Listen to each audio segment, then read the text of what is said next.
Hello बच्चों, let us read the question. Name the particle emitted spontaneously in the following nuclear reaction. In which this P has atomic number 15, mass number 32, is divided into S with atomic number 16 and mass number 32 plus antineutrino plus dash. So what will be there in the dash? So to solve this question, first of all we will see the key concept of the question. So this question is related to nuclear reaction, जो nuclear reaction हो रही है spontaneously. सो इसमें जो हम की concept use करेंगे that are conservation laws, क्योंकि जो न्यूक्लियर रिएक्शन है ये कंजर्वेशन लॉज को फॉलो करती है. कंजर्वेशन लॉ, कौन सा कंजर्वेशन लॉ फॉलो करती है कि जो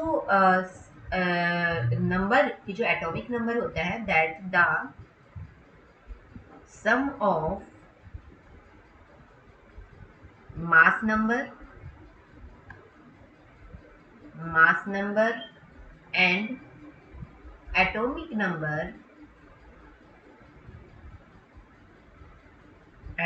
number on both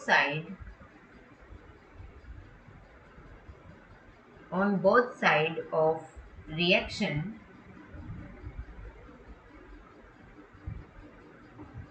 is equals.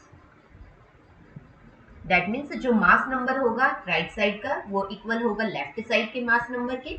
Okay, and the mass number that means atomic number of right hand side will be equal to atomic number of left hand side. Similarly for mass number. Okay, so this is the law, this is the conservation law that we are applying to solve the question. Now in the question, now come to the question. अब हमारे पास question में हमें ये reaction given है. इस reaction में हम देखते हैं कि जो एटॉमिक नंबर है, एटॉमिक नंबर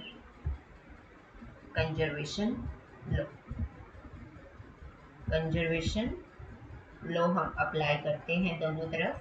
तो सो जो एटॉमिक नंबर है फॉस्फोरस का दैट इज 15 हियर.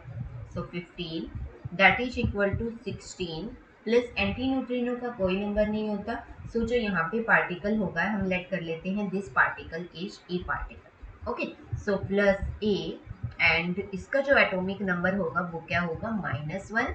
और जो मास नंबर है इसका 32 है तो दैट मीन्स मास नंबर यहाँ पे क्या होगा 0. ओके, सो 15 16 -1, क्योंकि 16 -1 क्या होगा 15.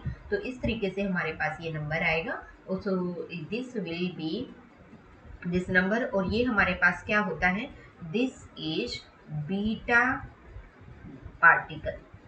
बीटा पार्टिकल क्या होता है, दिस इज -1 इलेक्ट्रॉन 0, क्योंकि इसमें एक इलेक्ट्रॉन एक्स्ट्रा है.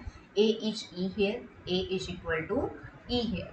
Okay, A is equal to जो हमने लेट किया था वो किसके इक्वल है, कि इलेक्ट्रॉन के, क्योंकि इसमें एक इलेक्ट्रॉन एक्स्ट्रा है और वो है -1 0 e. Okay, so this is beta negative particle that is released from here in this reaction. सो हमारे पास रिएक्शन क्या होगी, 13p 32 goes to 32s 16 plus antineutrino plus -1e0. अब ये बैलेंस हो चुकी है equation. This is 15, this is 16 -1 that means 15. ऊपर है 32. Okay, so this is beta negative particle that is released in the reaction. This is the answer of the question. I hope you understood it well, and in here will be beta negative particle. Okay, or we can say this is equal to e -1 0. Okay, so this is the answer of the question. I hope you understood it well. Best of luck.